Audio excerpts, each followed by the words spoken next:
நீங்கள் பொட்டு வச்சுருக்கீங்கல்ல, இங்கே ஒரு பொட்டு வைக்கிறீங்க, இங்கே ஒரு பொட்டு வைக்கிறீங்க, பட்டை போடுறீங்க, நாமம் போடுறீங்க. இதெல்லாம் என்னன்னா அந்த பகுதியை நோக்கி உள்ளே கடவுள் இருக்கிறார். இப்போ பொட்டு நீ வச்சிருக்கம்மா, கடவுள் என்கிட்ட இல்லை, உன்கிட்ட தான் இருக்கிறாரு. இப்போ பொட்டு நீ வச்சிருக்க, கடவுள் உன்கிட்டையும் இருக்கிறாரு. புரியுதா? அப்ப கடவுளை என்ன பண்றீங்க? கடவுள் உள்ளே இருக்கிறார். அந்த கருவறைக்குள்ள நீங்க போக முடியாது. அதுக்காக வெளியிலேயே கடவுளுக்கு பொட்டு வச்சு ஒரு வேலை பண்றீங்க. இங்க பொட்டு வச்சா உயிர் சக்தி, இங்க பொட்டு வைக்கிறது இந்த இடத்துல, இந்த இடம் இந்த நெத்தி முழுக்க கடவுளுக்கான விஷயம். அப்ப எல்லாரும் பொட்டு வச்சுக்கிறது சுமங்கலியா இருக்கணும், இந்து மதத்தில் இருக்கிறோம், இல்ல ஒரு பெண்ணுன்னா பொட்டு வச்சுக்கணும், அதெல்லாம் இல்ல. கடவுள் உனக்குள்ள இருக்கிறார். கடவுள் வாழ்ற இடத்துல நீ பொட்டு வைக்கணும். உன் வீட்டு வாசப்படியில நிலாப்படியில ஏன் பொட்டு வைக்கிறன்னா, மகாலட்சுமி இருக்கிறா, இந்த வீட்டு வாசப்படிக்குள்ள நல்ல விஷயம் வரணும்னு வைக்கிறல்ல. அதே மாதிரி உள்ள இருக்கிற கடவுளை உன்னால அறிய முடியாது, வெளியில இருக்கிற பொட்டு வைக்கிற நீ. இப்ப வெளியில பாக்குறவன் உன்னை மங்களகரமா பாக்குறான், வெளிமுகமா. இப்ப நான் பொட்டு வைக்கல. ஏன் வைக்கலன்னா, உள்ள இருக்கிற கடவுளை நான் கண்டுட்டேன். வெளியில எனக்கு பொட்டு தேவையில்லை.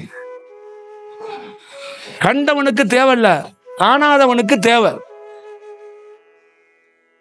தாலி போட்டுக்கிற, கழுத்துல உத்தராஜம் போட்டுக்கிற, மாலை போட்டுக்கிற, இதயத்திலும் இறைவன் இருக்கிறான்.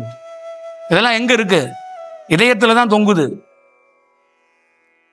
ஒரு 25 வாட்டி உட்காந்து அகம் பிரம்மாஸ்மி அகம் பிரம்மாஸ்மின்னு சொல்லிக்கிட்டே இரு, உன் இதயம் தானா துடிக்க ஆரம்பிச்சு. அப்புறம் நீயே சொல்லுவ, உன் தெருவில் இருக்கிறது கருப்புசாமி மாரியம்மன் அங்க இருக்கா, உன் இதயத்துக்குள்ள இருக்கான்னு நீயே கண்டுபிடிச்சு போடுவ.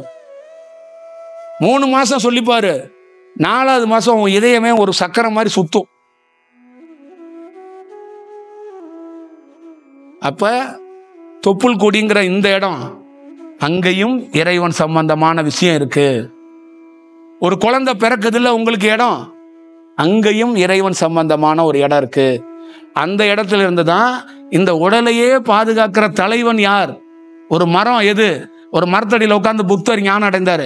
நமக்கு எது மரம் அப்படின்னா முதுகு தண்டு வடம். திருவண்ணாமலையில் என்ன சொன்னாங்க? அடி முடின்னாங்க. அடி எங்கிறதுக்கு நீங்க குழந்தை பெற்கிறீங்கல்ல, அங்கதான் இருக்கு அடி. இந்த மரத்தோட வேர், முடி, இந்த மரத்தோட தலையெல்லாம் இருக்குல்ல, தலை. இதை ரெண்டையும் அறிந்தவன் ஞானி. இதை ரெண்டையும் அறிந்தவன் மாதிரியே தேரிய வச்சுட்டு பேசினவன் ஞானி கிடையாது. புரியுதுங்களா? அதுக்கு தான் ஞானி சொல்றான், படித்தாலும் எழுதினாலும் இதை அறிந்து விட முடியாது. இதை உணர வேண்டும். குரு அருள் வேணும், கடவுள் அருள் வேணும். உன்னையே நீ ஒப்படைக்கணும். பூ பழம் பத்தி எல்லாம் எடுத்துட்டு போய் அங்க வேலைக்கு ஆகாது, தூக்கி ஒன்ன போடணும். நான் போய் என்னோட குலசாமி கோயிலுக்கு போறேன், முருகனை பார்க்குறேன், விநாயகரை பார்க்குறேன், பல கோயிலுக்கு போறேன். எந்த சூட தாம்பராணியும் பூ எடுத்துட்டு போறதில்ல. என்னுடைய உடலோட உயிரோட உனக்கு தானே அந்த இடத்துல உட்காந்து ஒரு 5 நிமிஷம் உட்காந்தே இருக்கேன். இதை என்ன படைச்சிருக்கேன், நீங்க கொஞ்சம் ஏத்துக்கங்க.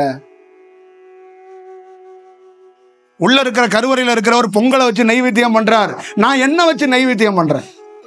என்னையே வைக்கிறேன், நீ எடுத்துக்க. என்கிட்ட வேற பொருள் இல்லை. நீ கொடுத்த பொருள் 2, ஒன்னு உடல், ஒன்னு உயிர். அதையே உங்ககிட்ட கொடுக்குறேன். இதுக்கு வேள்வி அதிகம், இதுக்கு சக்தி அதிகம், இதுக்கு விஷயம் வேற மாதிரி இருக்கும். இது எல்லாம் இருந்தாதான் இந்த பிறப்புல நீங்க வந்துட்டு சாதாரணமா போக மாட்டீங்க. சாதாரணமா போவாதீங்கம்மா. நீங்க எல்லாம் சாதாரணமா போறதுக்காக உங்க தாய் தகப்பன் 10 மாசம் உங்க தாய் வயிற்றுல இருந்து அந்த சுமந்து கஷ்டப்பட்டது எதுக்கு? எதுக்குமா பிறந்தீங்க? எதுக்கு வளர்ந்தீங்க? ஏதாவது ஒன்று பண்ணணும்ல. காலம் முழுக்க ஏதோ ஒன்று நம்ம பேசிக்கிட்டு ஏதோ ஒன்று வாழ்ந்துட்டு யாரோ ஒருத்தருக்காக வாழ்ந்துட்டு போகக்கூடாது இல்லை, தனக்காக வாழணும்ல. ஒவ்வொரு தனி மனிதன் தனக்காக வாழ மாட்டாங்கங்க, அதாங்க வருத்தம். ஒரு ஞானி என்ன சொல்றான்னா, உலகத்துக்காக வாழாத, முதல்ல உனக்காக வாழு. உன்னை நீ அறிந்தாதான் உலகம் என்னன்னு தெரியும். அப்பதான் நீ என்ன செய்யணும்னு தெரியும். நான் ஒரு வேலை செஞ்சுக்கிட்டு இருந்தேன், அந்த வேலை நடக்கலைன்னா எனக்கு ரொம்ப அழுக வந்துடும். போய் பஸ் ஏறி போய் ஒரு பிடிச்ச கடவுளை போய் திட்டிகிட்டு இருப்பேன், எனக்கு வேலை கொடுக்கலையே, வேலை செஞ்சேன், இந்த வேலை சக்ஸஸ் ஆக மாட்டேதுன்னு. தியானம் பண்ண தொடங்கினதுக்கு அப்புறம் ஒரு ஸ்டேஜில் என்னன்னா, அந்த வேலைக்கு நீ வரலன்னு சொல்லிட்டார். நானே தெரிஞ்சுக்கிட்டேன். அப்போ நான் என்ன பண்ணிட்டேன்னா, ரொம்ப அமைதியாக தியானத்தை மட்டும் பண்ணிக்கிட்டே இருந்தேன். ஒரு ஸ்டேஜில் நான் எந்த வேலைக்காக வந்தோனோ அது எனக்கு தெரிஞ்சு போச்சு. அப்போ அங்கே என்ன ஆகி போட்டேன்னா, காலம் நேரம் விரயம் பண்ணுறதை விட்டுட்டேன், என் உடலை விரயம் பண்ணுறதை விட்டுட்டேன். அலட்டிக்காமல் எந்த வேலைக்கு வந்தனோ அந்த வேலையை மட்டும் பார்த்தேன். ஃபஸ்ட்டு 10 பேர் என்ன பண்ணாங்க, என்ன இப்படி ஆயிட்டாரு அப்படின்னாங்க.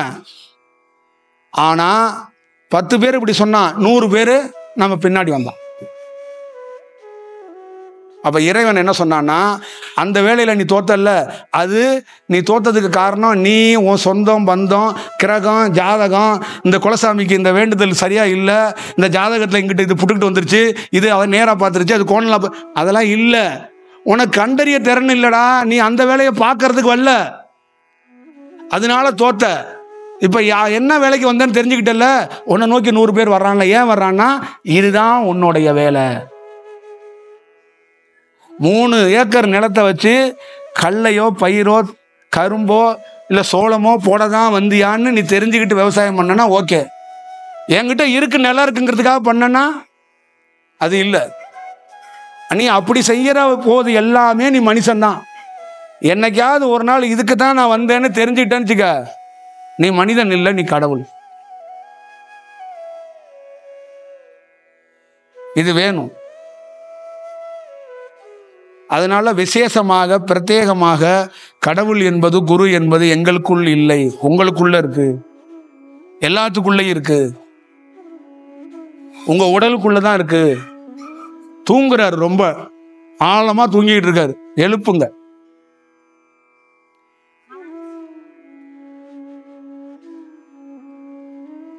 நீங்க எழுப்பலனால எங்களை மாதிரி ஆளுகிட்ட வாங்க, எங்களுக்காச்சும் எழுப்ப தெரியும் கடவுளை.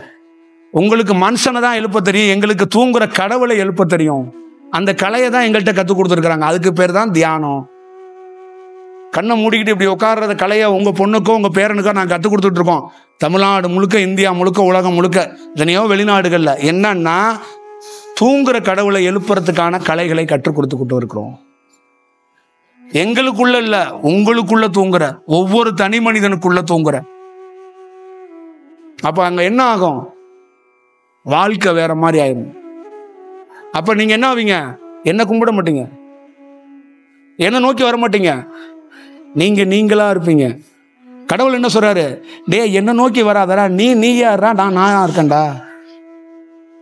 டே எத்தனை காலத்தாண்டா நீ எனக்கு பக்தனாவே இருப்ப,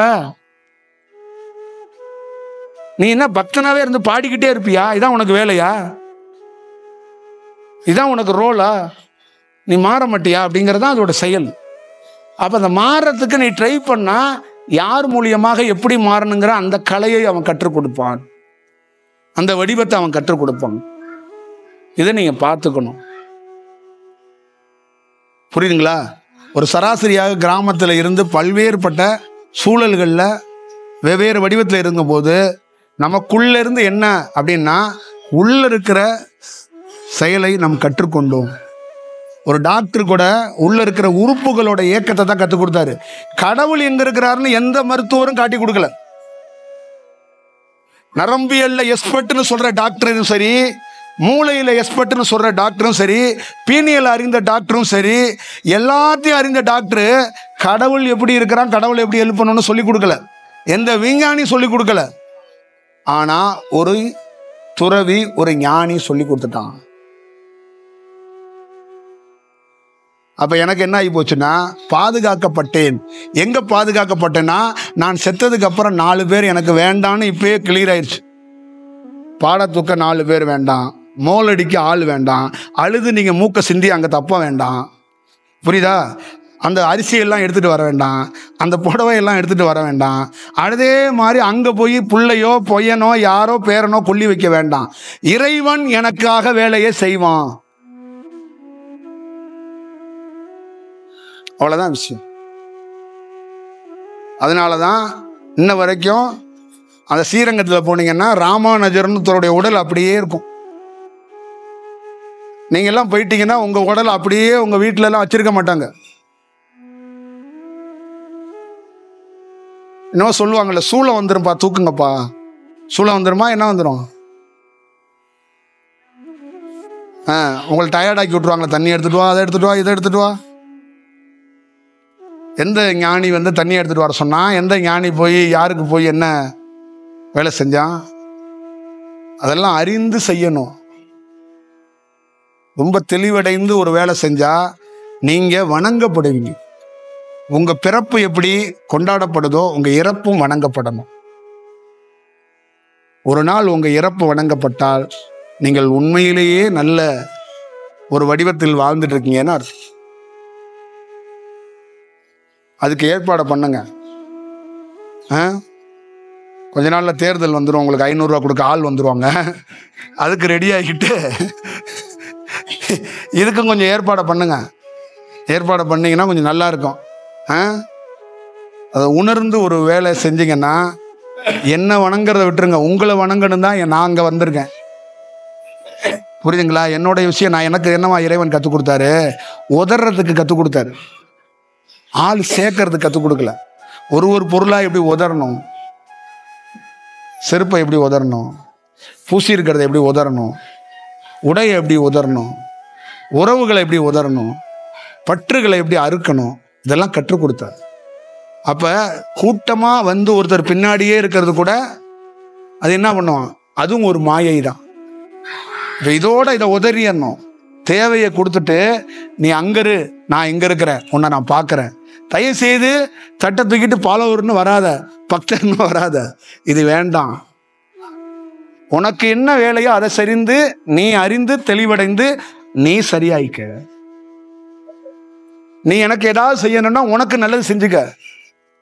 அப்புறமா எனக்கு நீ மாவுளாக்கு போடலாம், எனக்கு சோறு போடலாம், எல்லாம் போடலாம். முதல்ல உன்னை நீ சரி செய். உன்னை சரி செய்யாம கோயிலில் எத்தனை மாவுளாக்கு போட்டாலும் அது சரியா இருக்குமான்னு தெரியாது. அவ்வளவுதான் விஷயம். கோயிலுக்குள்ள அப்படி கால் எடுத்து வைக்கிறதுக்கு முன்னாடியே அந்த கோயிலில் இருக்கிற எண்ணெய் தன்மையை அது நமக்கு தெரிஞ்சிடும். அதான் கண்டறியும் திறன். அதை ஒவ்வொரு மனிதனுக்கும் தெரிஞ்சுக்கணும்ல. தெரிஞ்சுட்டா நீ ஏன் உள்ள போய் விபூதிக்காக காத்திருக்க போற? 3 நிமிஷத்துல உன்னோட மூச்சு காட்டுல இறைவனை பார்த்துட்டு போயிடலாம். கண்ணை மூடிட்டு இப்படி உட்கார்ந்தானா 3 நிமிடத்துல கடவுளை கண்டறிஞ்சிட்டு போயிடலாம். ஆனா நீங்க 300 சுத்திட்டு இருக்கீங்க. அஷ்டமி வந்துட்டா பூசணிக்காய் வேற வாங்கிட்டு சுத்துறீங்க, விளக்கெல்லாம் போட்டுக்கிட்டு.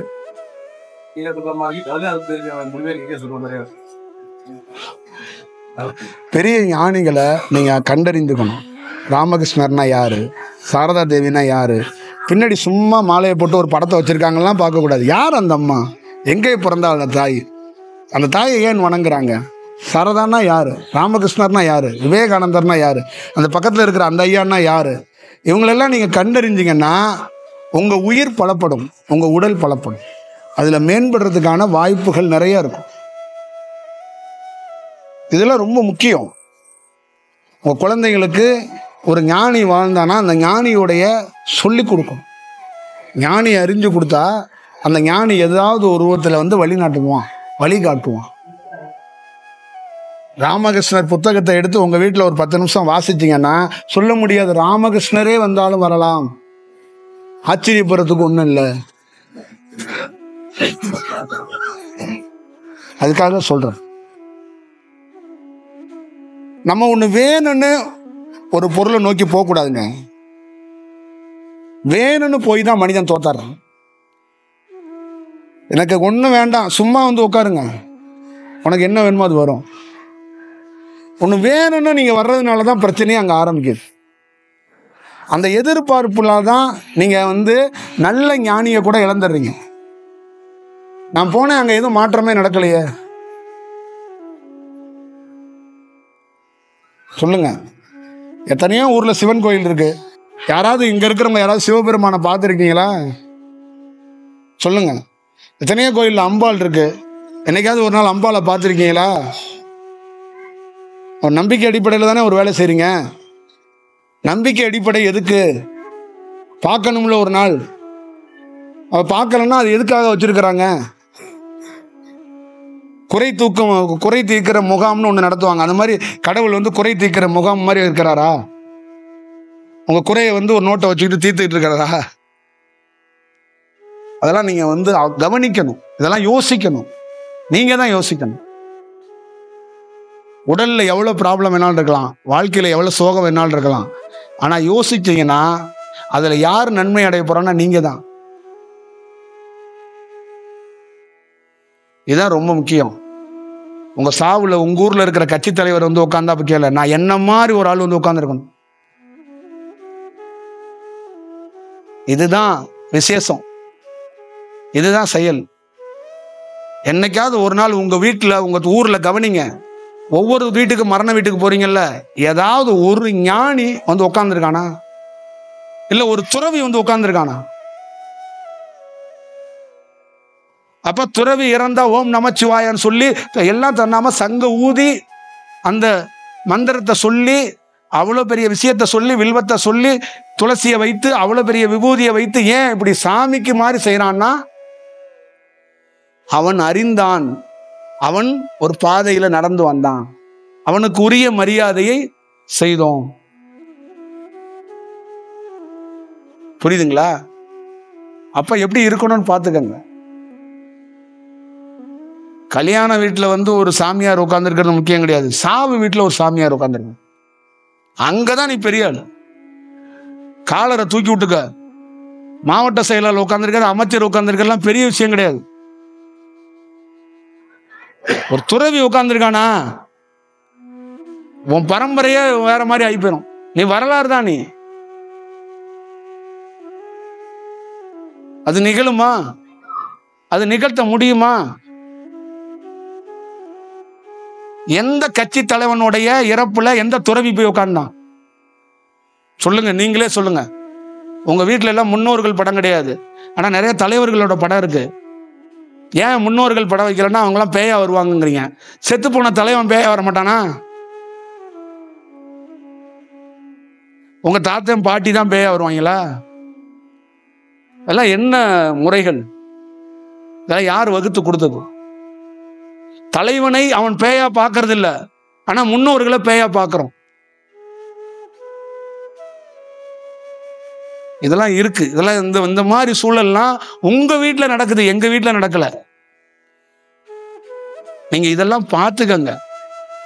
முன்னோர்களை என்னைக்கு ஏன் நம்ம வணங்குறது இல்ல, முன்னோர்களை விட்டு ஏன் விலகிட்டோம் அப்படின்னா ரொம்ப அவசியமா தெரிஞ்சுக்கங்க. தன்னை அறிந்தவன் கடவுளாகிறான். தன்னை அறிந்துட்டீங்கன்னு நீங்க யாராவது ஒருத்தர் நீங்களே கடவுள் ஆயிட்டீங்க. அப்ப உங்க வீட்டுல உங்க போட்டோவை வச்சு மாலை போட்டு உங்களை வழிபடுவாங்க. அப்ப உங்களை வழிபட ஆரம்பிச்சுட்டா அங்க மாரியம்மன் போட்டோ எதுக்கு? இப்ப அடுத்தது உங்க மக தன்னை உணர்ந்துட்டான்னா அவ போட்டா வச்சிடலாம். காளி போட்டா வேண்டாம், உங்க மக போட்டாவே இருக்கலாம். அடுத்தது உங்க மகன் அவர் தன்னை உணர்ந்துட்டாருன்னா கருப்புசாமி போட்டாவே எடுத்துடலாம், அவர் போட்டா அங்க வச்சிடலாம். அப்ப முன்னோர்கள் போட்டா எல்லாம் வீட்டுல இல்லாததுக்கு என்ன காரணம்னா, எல்லாம் மனிதனாக வாழ்ந்துட்டு மனிதனாகவே செத்து போயிடுறீங்க. அதனாலதான் உங்களுக்கு ரெஸ்பான்ஸ் இல்ல. கடவுள் என்ன சொல்றாருன்னா, என்ன நீ வணங்குறல்ல, உன்னையும் நீ வணங்கணும். அதுக்கு நீ வணங்க முடியாம போனதுக்கு என்ன காரணம்? உன் ரத்த சொந்தமாக உன்னை பெற்ற தாய் தந்தை போட்டாவை கூட வீட்டுல வைக்க முடியாததுக்கு காரணம் என்ன? அவன் மனிதனாக பிறந்து மனிதனாக வாழ்ந்து இறந்து போனான். அப்ப ஒருத்தனாவது இந்த ஜெனரேஷனாவது உணர்ந்து உன் போட்டோவை அங்க வை. அடுத்த ஜெனரேஷன்ல இன்னொருத்தன் உணர்வான். அப்ப எல்லாம் உன் வீட்டுல இருக்கிறதுல இறைவன் படம் இருக்காது, எல்லாமே உங்க முன்னோர்கள் படம் இருக்கும். ஆனால் வெறும் படமாக இருக்காது, நீங்களே கடவுளாக இருப்பீர்கள். இதுதான் விஷயம். ஒரு ஞானி கிட்ட கடவுள் சக்தி இருக்குன்னா எல்லா மனிதன்ட்டையும் இருக்கு. ஆனால் அவன் அதை பயன்படுத்துவதில்லை, அதை அறிந்துக்கிறது இல்லை. அதுக்கு அந்த மாதிரி ஒரு செயல் வடிவத்துக்குள்ள அவன் போறதில்லை.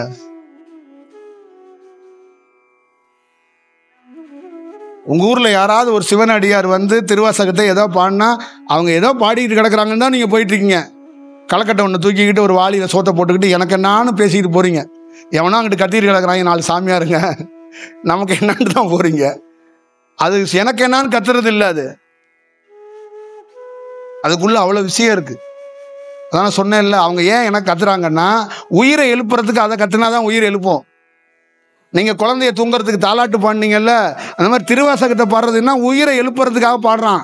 மாணிக்க வாசகனையும் சிவனையும் கொண்டாடுறதுக்கு கிடையாது. கடவுளை கொண்டாட முடியாது. கடவுள் ஒரு மந்திரத்தை கொடுக்குறான், கடவுள் ஒரு விஷயத்தை கொடுக்குறான்னா உன்னை நீ எழுப்பிக்கொள். ஆல்ரெடி உறக்கமே இல்லாதவனா, மரணமே இல்லாதவனா, என்னை எப்படி நீ போய் எழுப்ப முடியும்? உன்னை எழுப்புறதுக்காக தான் திருவாசகத்தை நான் எழுதினேன், என்னை எழுப்புறதுக்கு இல்லை. வான் கலந்த மாணிக்க வாசகன் என்ன சொல்லிட்டான்? என்னை எழுப்பாத மகனே உன்னை எழுப்பு. திருவாசகம் வாசிக்கிற அத்தனை பேருக்கும் எனக்காக வாசிக்கப்படவில்லை, உனக்காகத்தான் வாசிக்கிறேன். இதான் சத்தியம், இதான் உண்மை.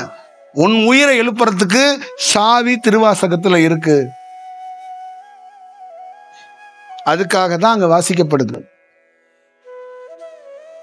உன் உயிர் எழும். அப்ப அங்க வாசிக்கும் போது, அங்க ஒரு செயல் நடக்கும் போது நானும் வருவேன். இதுதான் வடிவம். இது முறையாக சரியாக நடக்கப்பட்டால் எல்லாம் சரியா. அவர் ஒரு எழுத்தாளர் கிடையாது. யாரு? மாணிக்க வாசகர் என்பவர் ஞானி.